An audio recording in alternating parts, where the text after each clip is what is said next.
And I pushed her, and it was apparent what she was saying is they were minors. And of those 8, how many seemed to be potentially minors? 2 to 3. Nightmares and intrusive thoughts make me feel like it's a constant struggle. A new lawsuit has just been filed, and it's sending shockwaves through the entertainment world. The defendant, Sean Diddy Combs. The allegations, serious claims of inappropriate conduct involving a 9-year-old minor that are hard to believe. And plus I heard the puppet was going to be there, so I got scared, chickened out. So thank you for this award. It means a lot to me. Sean Diddy Combs, the founder of Bad Boy Records, is now at the center of a massive legal storm. Over 25 lawsuits have been filed, with more than 100 individuals stepping forward, alleging claims of manipulation, mistreatment, and even coercion. Some of the victims in these cases are as young as 7 years old, and they are now represented in a criminal case spearheaded by the Busby law firm. The weight of the allegations against Diddy is compounded by physical evidence, DNA samples, and police reports, all of which are leading to a growing belief that Diddy may be held accountable for his actions. This case is unfolding with alarming speed, and as more information surfaces, the truth behind these accusations may shake the very foundations of Hollywood.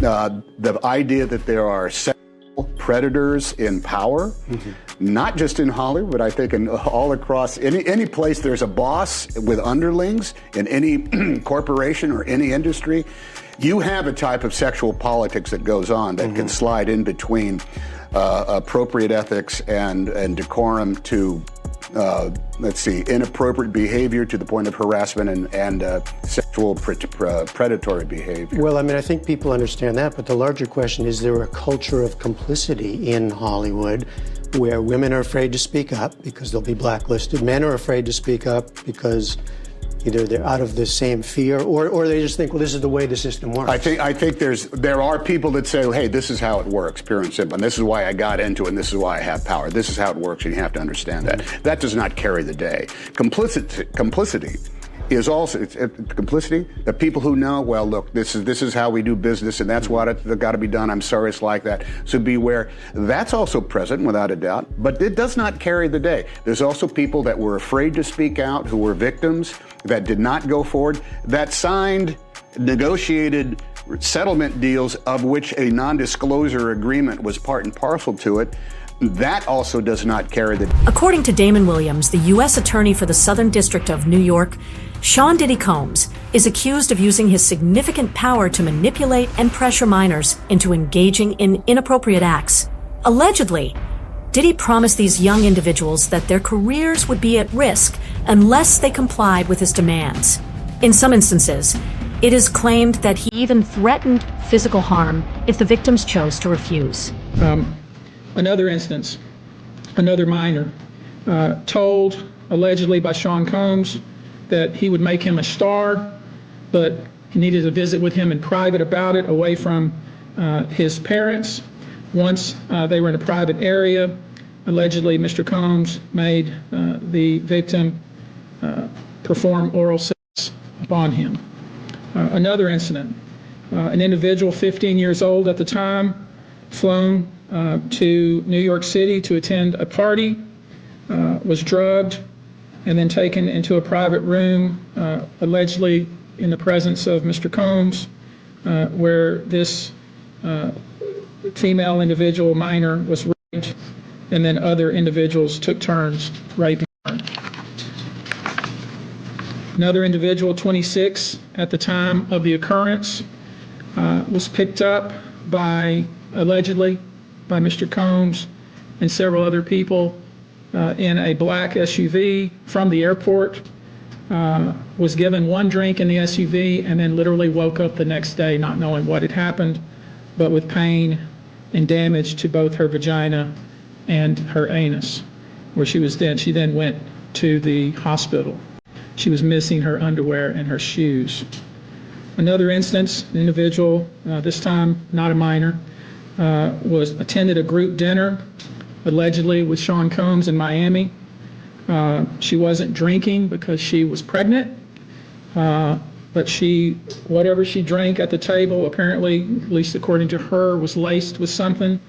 She blacked out, and she woke up in the same bed, again, allegedly, with Mr. Combs in his mansion in Miami.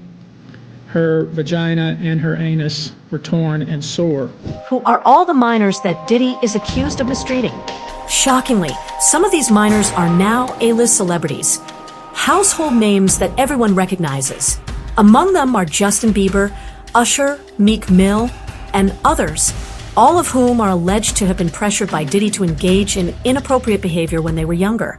As the trial against Diddy moves forward, more details about these accusations are expected to be exposed, shedding light on the extent of the alleged misconduct. We intend to name people in these lawsuits. We're not going to do it in interviews. We're not going to do it, without doing our due diligence, because obviously, these types of allegations are very hurtful to people if they're not true, and very hurtful, frankly, if they are true. But if they're true, you shouldn't have been in the room and you shouldn't have been participating. So I anticipate that we're going to start filing lawsuits, and it may not be big names at first, but we have a long list of names. And you might imagine in situations like this, that when a victim tells us that this person was in the room or this person participated, we want to do as much due diligence as humanly possible before we file that case. Because in the United States, in almost every state, public filings are in fact public.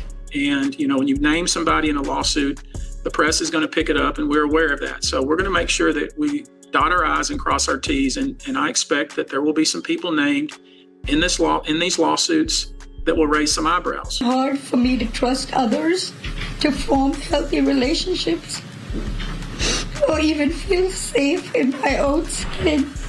According to the lawsuit filed on Tuesday in New York, Talia was lured to the studio under false pretenses. She claims she was given a drink spiked with drugs, causing her to pass out. When she woke up, Talia says she was restrained and being brutally assaulted by Diddy and his bodyguard. Flashbacks, nightmares, and intrusive thoughts make me feel like it's a constant struggle. In 2023, Talia says she found out the rape had been recorded and through the years had been distributed to multiple people. Defendant Combs and another defendant published and/or disseminated the videos without plaintiff's knowledge or consent. Combs is facing at least 10 similar lawsuits. He remains locked up awaiting trial on human trafficking and racketeering charges. I'm glad that he is locked up, but that's a temporary feeling of relief. Talia says she didn't go public until now because she says that Combs allegedly threatened to ruin her life if she said anything. What do you think about these shocking allegations? Drop your thoughts in the comments below. We want to hear from you. Don't forget to hit that like button and subscribe for more updates as this story unfolds. Stay tuned, because we'll be keeping you in the loop on every new twist and turn in this ongoing investigation